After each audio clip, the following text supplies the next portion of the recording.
The Many Shades of Love, Understanding Love Languages. Love is a universal experience, yet it manifests in countless ways, shaped by individual personalities, experiences, and desires. At its core, the concept of love languages offers a framework to understand how people give and receive love, popularized by Dr. Gary Chapman in his book, The Five Love Languages.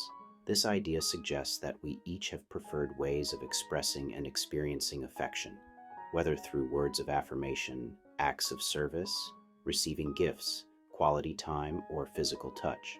But beyond these categories lies a deeper dynamic: the interplay between givers and takers, and how our expressions of love often mirror the ways we long to be loved. The forms and expressions of love. Love languages are like dialects in the broader language of human connection. For some, love is a quiet act of service, washing dishes or fixing a leaky faucet, because practical support feels like the ultimate proof of care. For others, it's a heartfelt compliment or a whispered, "I'm proud of you," as words carry the weight of emotional intimacy.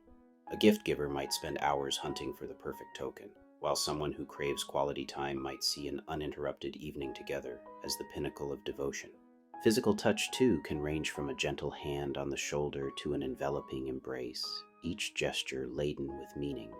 These expressions aren't static, they evolve with relationships and circumstances. What feels loving in one moment, a spontaneous hug, might not resonate in another if the recipient craves solitude. The beauty and challenge of love lie in its fluidity, requiring us to tune into both our own needs and those of others. Givers and takers, the dance of love. In every relationship, there's a subtle balance between giving and taking. Givers are those who naturally pour love outward, often finding joy in the act of offering affection. Takers, on the other hand, thrive on receiving, soaking up the love directed their way. These roles aren't rigid labels. Most of us oscillate between them, but they shape how relationships unfold. Givers need givers. When two people are inclined to give, they create a reciprocal cycle of care, each delighting in meeting the other's needs.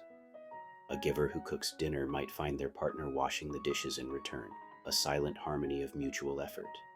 This dynamic can feel like a well-choreographed dance, where both parties feel seen and valued. Takers, however, need givers to flourish.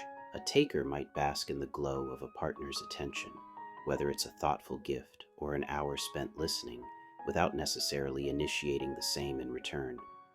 This isn't inherently selfish. It's simply how some people are wired to experience love. The challenge arises when the giver's well runs dry, unmet by a taker who doesn't recognize the need to replenish it.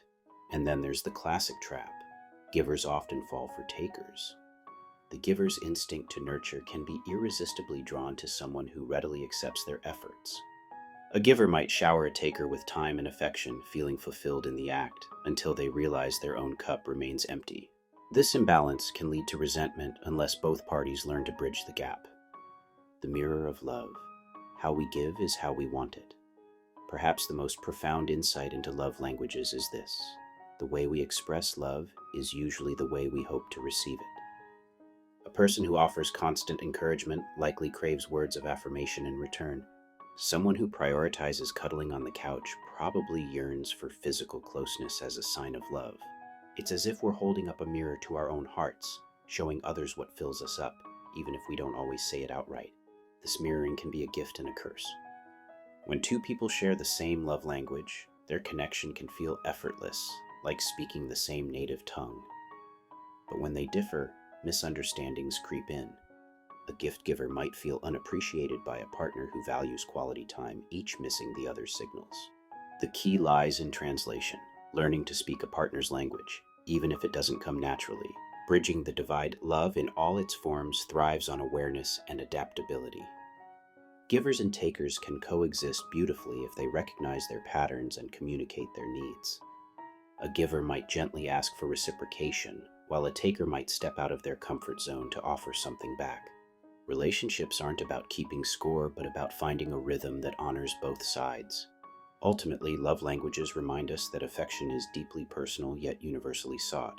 Whether you're a giver pouring out your heart or a taker drinking it in, the essence of love lies in connection, however it's expressed. And in that dance of giving and receiving, we discover not just how to love others, but how we long to be loved ourselves.